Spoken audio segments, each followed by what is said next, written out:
नमस्कार।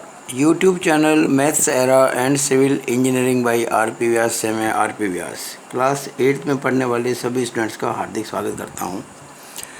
एक बात मैं ज़रूर कहूँगा कि मैं पिछले काफ़ी समय से इरेगुलर हूँ आपकी क्लास के लिए, और काफ़ी समय से मैं वीडियो आपके लिए नहीं बना पा रहा हूँ।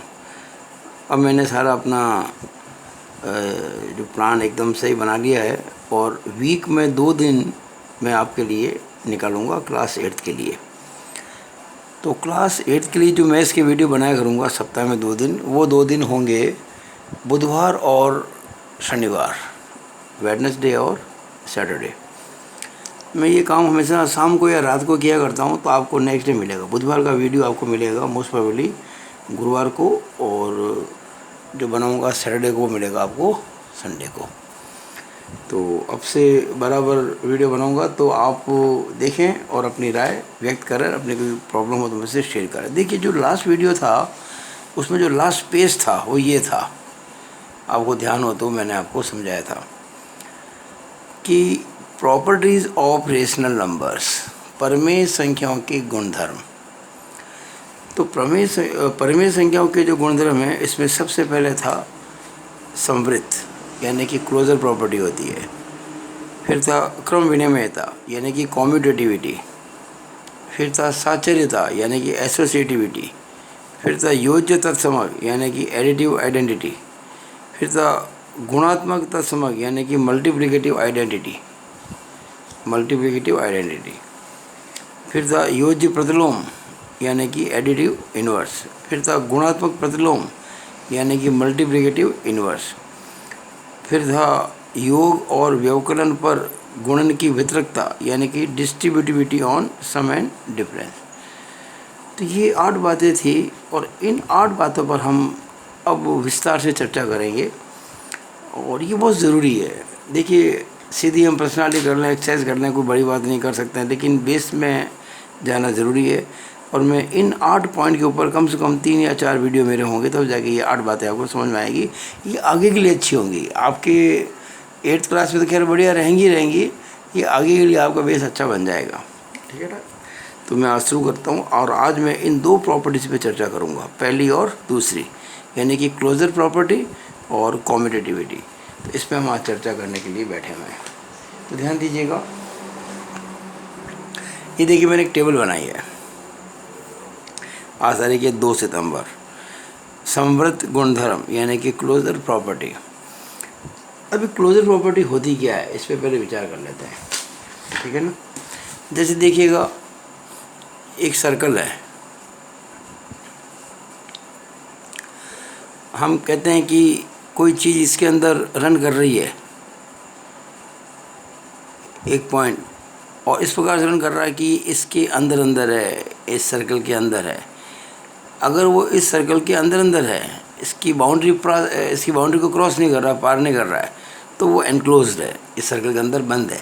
लेकिन जो ही ये बाहर चला जाएगा तो ये एनक्लोज नहीं होगा। वही चीज़ हम अभी करने जा रहे हैं यहाँ पे, जो आपको मैं समझा रहा हूँ। एनक्लोजर या क्लोजर प्रॉपर्टी, देखिए इसको यूँ समझें आप कि मैं 4 प्रकार की संख्या ले रहा हूँ: प्राकृत, पूर्ण, पूर्णांक और परमेय, यानी कि natural numbers, whole numbers, integers and rational numbers.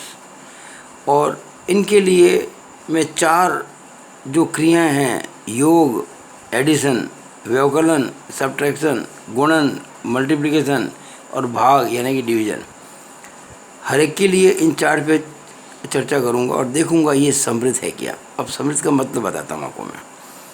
जैसे पहले लिया आपने प्राकृत संख्याएँ, नेचुरल नंबर्स। क्या होती है नेचुरल नंबर्स? आप अच्छी तरह जानते हैं, जो गिनती करने के काम में आती हैं, जैसे 1, 2, 3, 4, 5, 6, 7, 8 अप टू इन्फिनिटी।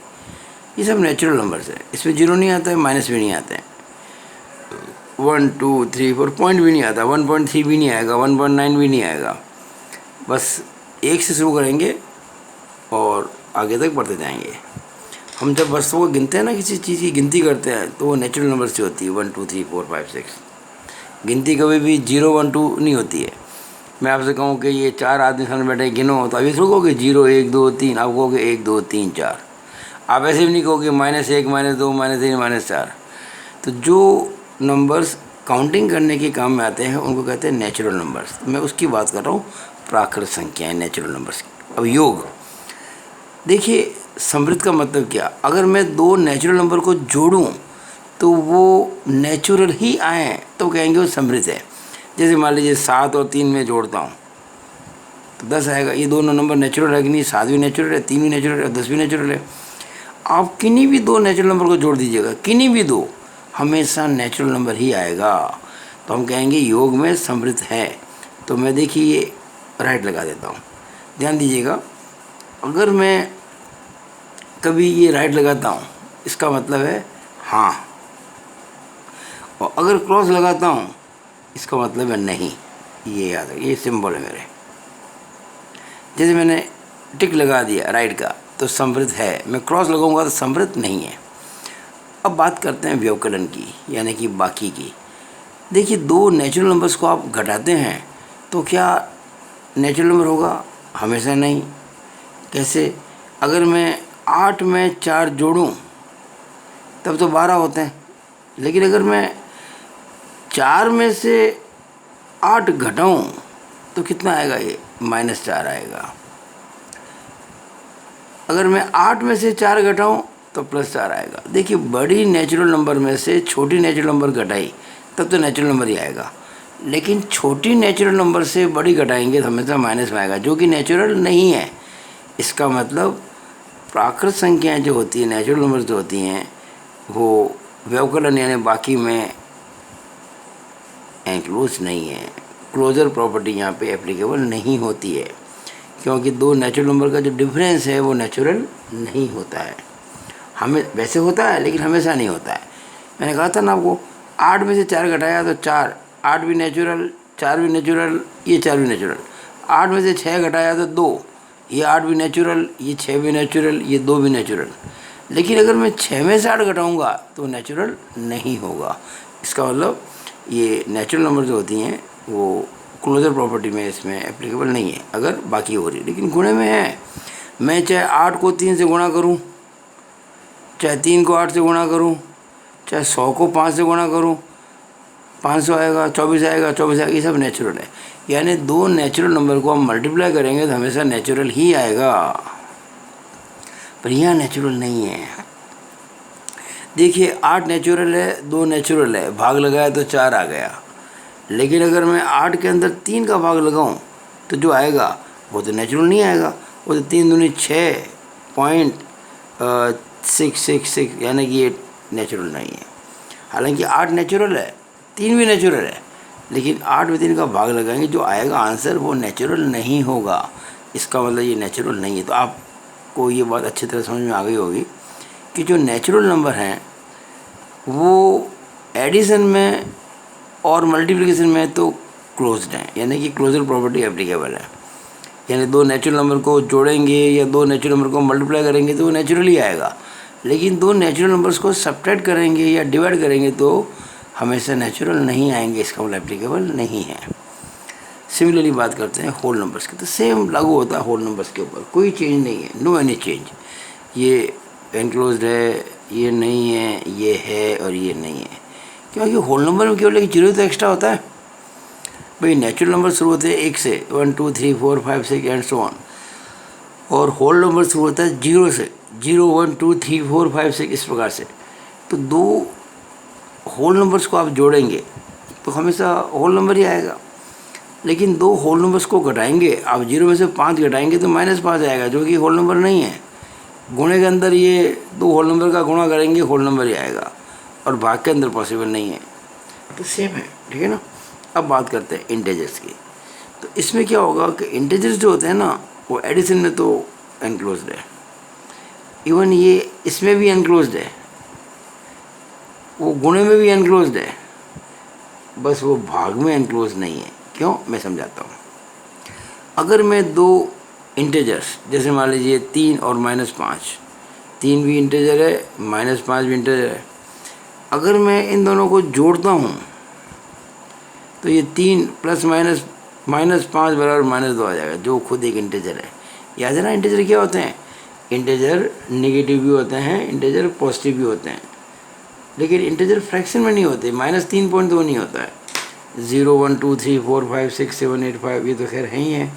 इसके अलावा -1 -2 -3 -4 इस प्रकार से ये भी इंटीजर्स हैं। तो इंटीजर जो होते हैं वो नेगेटिव भी होते हैं, 0 भी होता है, पॉजिटिव भी होता है। तो आप अगर दो इंटीजर्स को जोड़ेंगे, किन्हीं भी दो इंटीजर्स को, तो हमेशा इंटीजर ही आएगा। घटाएंगे तब इंटीजर ही आएगा। मान लीजिए इस बार मैं 2 में से 6 घटाऊँ तो -4 आया। 2 भी इंटीजर है, 6 भी इंटीजर है, -4 भी इंटीजर है। अगर 2 के अंदर मैं घटाऊँ -6 को, अगर 2 में से घटाऊँ -6 को, तो 2 माइनस प्लस 6 हो जाएगा, यानी कि 8 हो जाएगा। 2 भी इंटीजर है, -6 भी इंटीजर है और 8 भी इंटीजर है। तो अच्छी तरह से आप समझ लीजिएगा कि दो इंटीजर्स को जब हम घटाएंगे तो इंटीजर ही आएगा। अब अगर दो इंटीजर को मल्टीप्लाई करें, कोई से ले लो, तो आप 3 × 5 15, 3 × -5 -15, 4 × 0 0, ये सारे इंटीजर्स हैं। लेकिन अगर डिवाइड करें, जैसे 12/3 किया तो 4 आ गया, इंटीजर है। -12/4 किया, -3 आ गया, इंटीजर है। लेकिन अगर मैं 12/5 कर दूं तो ये 2.4 आएगा, जो कि इंटीजर नहीं है। इसका मतलब जो इंटीजर्स होते हैं वो डिवीज़न के अंदर समृद्ध नहीं है, यानी कि एनक्लोज या क्लोजर प्रॉपर्टीज़ पर लागू नहीं होती है। अब बात आती है रेशनल नंबर्स की। तो रेशनल नंबर जो है, इसमें भी एग्जैक्टली वही बात है कि जोड़ेंगे तो रेशनल नंबर रेशनल ही रहेगा, घटाएंगे तो रेशनल रहेगा, गुणा करेंगे रेशनल रहेगा, लेकिन ये लागू नहीं होता है। कैसे, मैं समझा रहा हूँ आपको। देखिए, 2/3 एक रेशनल नंबर है, -4/5 भी एक रेशनल नंबर है, क्योंकि न्यूमरेटर और डिनोमिनेटर दोनों इंटीजर्स हैं और नीचे 0 नहीं आ रहा है। अब अगर मान लीजिए मैं इनको जोड़ूं, घटाऊं, गुणा करूं, भाग करूं, जैसे इनको अगर मैं जोड़ूं, मान लीजिए इन दोनों को, तो ये 2/3 ± 4/5, एलसीएम आएगा इसका 15, 3 पंजे 15, 5 दूनी 10, 5 × 15, 3 × 12, तो -2/15 आएगा, जो कि खुद रेशनल नंबर है, क्योंकि ये इंटीजर है, ये इंटीजर है और नीचे 0 नहीं है, तो रेशनल नंबर हो गया। तो इन दो जो नंबर्स को आप जो देख रहे हैं रेशनल, इनको अगर मैं डिवाइड भी करूँगा ना तो रेशनल ही आएगा। तो आप कहेंगे सर फिर आपने यहाँ क्रॉस को लगाया। भाई आपने रेशनल नंबर के अंदर वो डिवीजन के अंदर जो है जो क्लोजर प्रॉपर्टी नहीं होती, आपने यहाँ से क्रॉस क्यों लगाया? तो भाई देखिएगा, अगर 2/3 कोई रेशनल नंबर है, मैं इसमें 0 का भाग लगाऊँ, ध्यान दीजिएगा 0 एक रेशनल नंबर होता है। अगर 0 का भाग लगा दूँ तो ये 2/3, और 0 को मैं 0/1 मान लेता हूँ। अगर मैं इसको इंटू करूँ तो ये 1/0 हो जाएगा। तो 2 × 1 2/3 × 0 0, और 2 में 0 को भाग लगाते हैं तो अनंत आता है, इनफाइनाइट आता है, जो कि रेशनल नहीं है। यानी कि दो रेशनल नंबर का अगर हम डिवीजन करें, भाग लगाएं, तो रेशनल नंबर हमेशा नहीं आएगा। केवल एक केस देखिएगा, अगर मैं 0 लूँ तो नहीं आएगा। अगर 0 ना लूँ, अगर मैं आपसे कहूँ कि मैं डिवाइड करने में रेशनल नंबर को 0 को छोड़ देता हूँ, तो ये एप्लीकेबल हो जाएगा। लेकिन अगर 0 से डिवाइड करता हूँ तो कभी भी होगा नहीं। लेकिन एक भी नंबर अगर ऐसा होता है जो कि बिलोंग नहीं करता है इस चीज़ को, तो फिर वो हम उसको कहेंगे कि एप्लीकेबल नहीं है। तो अभी हमने इस पेज पे क्या सीखा? समवर्त गुणधर्म, यानी कि क्लोजर प्रॉपर्टी। आप नेचुरल नंबर को जोड़ोगे नेचुरल आएगा, घटाएंगे हमेशा नेचुरल नहीं आएगा, गुणा करेंगे नेचुरल आएगा, भाग लगाएंगे नेचुरल नहीं होगा। यानी कि क्लोजर प्रॉपर्टी मैंने बता दिया, यहाँ और यहाँ एप्लीकेबल है और यहाँ एप्लीकेबल नहीं है। इस तरह से मैंने सारी बातें आपको समझाई है। तो अब मैं लेता हूँ नेक्स्ट पेज। देखिएगा नेक्स्ट पेज क्या है? क्रम विनिमयता, कॉम्यूटेटिविटी। अगर हम क्रम बदल दें, जो चीज़ पहले थी वो बाद में, जो बाद में थी वो पहले, तो इसमें प्रॉपर्टी जो है वो एप्लीकेबल कब होगी कब नहीं होगी, इस पर हम चर्चा कर रहे हैं। वही 4 केस ले रहे हैं, natural, whole, integers and rational, और वही 4 बातें करेंगे, जोड़, बाकी, गुणा, भाग। तो आप देखेंगे कि इसके अंदर हमेशा right, cross, right, cross, right cross, right cross, right cross, right cross, right cross, right cross, यही आएगा। मैं समझाता हूँ आपको। देखिएगा, दो नेचुरल नंबर है तो क्या उसमें क्रम विनिमयता है, कॉम्यूटेटिविटी है। देखिएगा, अगर मैं 3 और 4 जोड़ूं तो 7 आएगा। अगर मैं इनका स्थान बदल दूं, 4 पहले ले लूं, 4 + 3 कर दूं तो अभी तो 7 ही आएगा। रियल से मैं एक नहीं बताओ, इसका वाले एप्लीकेबल है। आप दो नेचुरल नंबर को जोड़ोगे तो उसका क्रम बदल दो, कोई फर्क नहीं पड़ेगा। 100 में 5 जोड़ो तो भी 105, और 5 में 100 जोड़ो तो भी 105 ही होता है। अब बात करते हैं सब्ट्रैक्शन की, बाकी की। तो बाकी में भाई ये जो है सही नहीं होगा। अगर मैं 10 में से 4 घटाऊँ तो 6 आता है, लेकिन 4 में से 10 घटाऊँ तो -6 आता है। देखिएगा, मैंने बाकी के अंदर क्रम विनिमय किया, यानी जो पहले आती थी उसको बाद में लिखा, जो बाद में आती थी उसको पहले लिखा। तो पहले 6 था उत्तर, फिर आ गया -6, केवल एप्लीकेबल नहीं है। तो मैंने यहाँ देखिएगा यहाँ क्रॉस कर दिया है। अब गुणा में एप्लीकेबल है। मैं चाहे 6 से गुणा करूँ -5 को तब भी -30 ही आएगा, और -5 को गुणा करूँ 6 से तब भी -30 ही आएगा। दोनों सेम आएंगे। इसका मतलब गुणे के अंदर ये एप्लीकेबल है। यानी कि अपन मल्टीप्लाई जब करेंगे ना, मल्टीप्लिकेशन नेचुरल नंबर का, तो ये कॉम्यूटेटिव है, यानी कि आगे पीछे कर दो नंबर्स को, कोई फर्क नहीं पड़ने वाला है। लेकिन डिवाइड में नहीं है। देखिएगा, अगर मैं आपसे कहूँ कि 20/5 तो 4 आएगा, लेकिन अगर मैं 5/20 करूँ तो ये 4 नहीं आएगा, 1/4 आएगा। यानी तो 4 था और ये 4 नहीं है। इसका मतलब अप्लाई नहीं कर पा रहे अपन इसको। तो जो नेचुरल नंबर है ना, उसके लिए क्रम विनिमय लागू नहीं होता। देखिए, क्रम विनिमय का मतलब क्या होता है कि आपने पहले 20 में 5 का भाग लगाया, अब आपने क्रम बदल दिया, आपने 5 में 20 का भाग लगाया। यानी कि पहले तो ये 20/5 था, अब ये 5/20 है। यानी जो पहले नोमिनेटर था वो बन गया डिनोमिनेटर, और जो था डिनोमिनेटर वो बन गया नोमिनेटर। तो ये एप्लीकेबल नहीं होगा। तो होल नंबर्स में वो सेम चीज़ लागू होगी। होल नंबर क्या है? 0, 1 0 बढ़ जाएगा बस। तो आप जोड़ेंगे दो होल नंबर्स को तो ओके। अगर आप उसको क्रम को बदलेंगे तब भी फर्क नहीं पड़ेगा। अगर मैं 0 में 8 करूं तब भी 8 ही आएगा, और 8 में 0 जोड़ूं तब भी 8 ही आएगा। क्या फ़र्क पड़ा? लेकिन बाकी में नहीं है। मैं 8 में से, देखिए 8 में से 0 घटाऊँगा, 0 होल नंबर होता है तो 8 आएगा, लेकिन 0 में से 8 घटाऊँगा तो ये -8 आएगा, बराबर नहीं है। अब देखिएगा, गुणे के अंदर लागू होता है। आप किन्हीं भी दो होल नंबर्स को गुणा करो। जैसे मान लीजिए मैंने 4 को गुणा किया 6 से, कितना आया? 24। अब अगर 6 को 4 से गुणा करूँगा तभी 24 आएगा। तो क्रम विनिमय यानी कि कॉम्यूटेटिव है।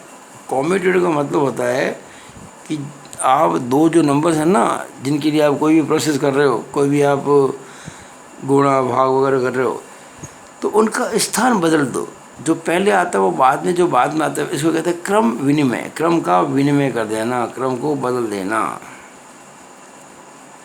तो क्रम विनिमयता जो है, मैंने बताया था पूर्ण संख्या की बात चल रही थी, तो भाग गुणे में लागू होती है, लेकिन भाग में लागू नहीं होती है।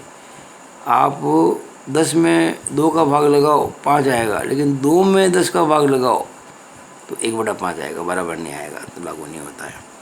पूर्णांक इंटीजर्स, दो इंटीजर को जोड़ेंगे,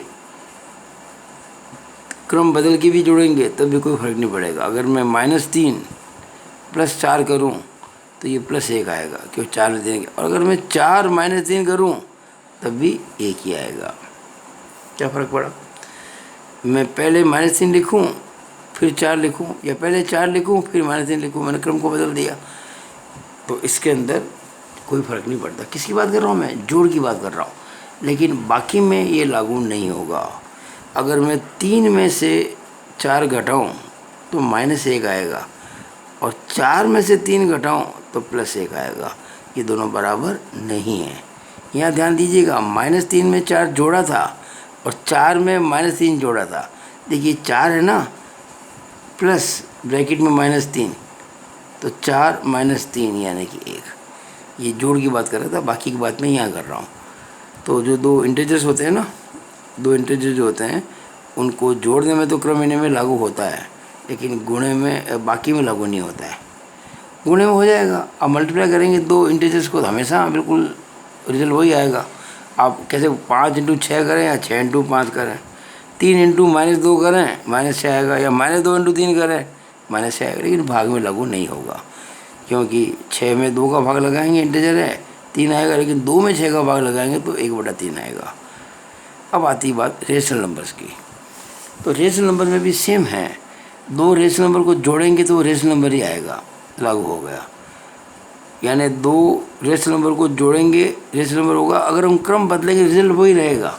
जैसे मान लीजिए मैं 4/3 में 2 जोड़ूं या 2 में 4/3 जोड़ूं, कोई फ़र्क नहीं पड़ेगा, क्रम को बदलने से कोई फ़र्क नहीं पड़ता। ये भी 3 दूनी 6 और 4 10/3 आएगा, ये भी 3 दूनी 6 और 4 10/3 ही आएगा, बराबर आगे ना। तो क्रम विनिमय जो है वो रेशनल नंबर के अंदर जोड़ के लिए लागू होता है, बाकी में नहीं होगा। बाकी में क्या होगा, आप पहले ए में से बी घटा रहे थे, अब आप बी में से घटा रहे हो तो अलग रिजल्ट आएगा, गुणे में लागू होगा, और भाग में नेचुरली लागू नहीं होगा, क्योंकि 0 एक रेशनल नंबर है और मैं 0 पर कुछ करूँगा तो 0 आएगा, लेकिन किसी में 0 का भाग लगाऊंगा तो वो 0 नहीं आएगा, इन्फिनिट आएगा, एप्लीकेबल नहीं होगा। तो इस तरह से मैंने आपको ये बताया है, दो बातें बताई मैंने आपको आज इस वीडियो के अंदर। पहली बताई मैंने आपको समवृद्ध गुणधर्म के बारे में, क्लोजर प्रॉपर्टी, कि जो क्लोजर प्रॉपर्टी होती है नंबर्स के अंदर वो किस प्रकार एप्लीकेबल होती है, किस प्रकार नहीं होती है। 4 काम किए मैंने, जोड़ बाकी गुणा भाग, और ये 4 प्रकार की संख्या ली, natural, whole, integers and rational. वही काम मैंने किया कॉम्यूटेटिविटी पे, यानी कि क्रम विनिमयता पे। तो ये टेबल आप याद रखें, बल्कि समझें, तो आपको बहुत फ़ायदा होगा। तो अगला जो वीडियो होगा उसके अंदर मैं आपको 2 टेबल्स और समझाऊंगा। तो आपको मेरा ये वीडियो कैसा लगा, आप इसको ज़रूर लाइक करें, शेयर करें, और मेरे चैनल को सब्सक्राइब करें अगर आपने अब तक नहीं किया है तो। मैं सेरा and civil engineering by RP Vyas, it is all okay and it is all about this video. Thank you.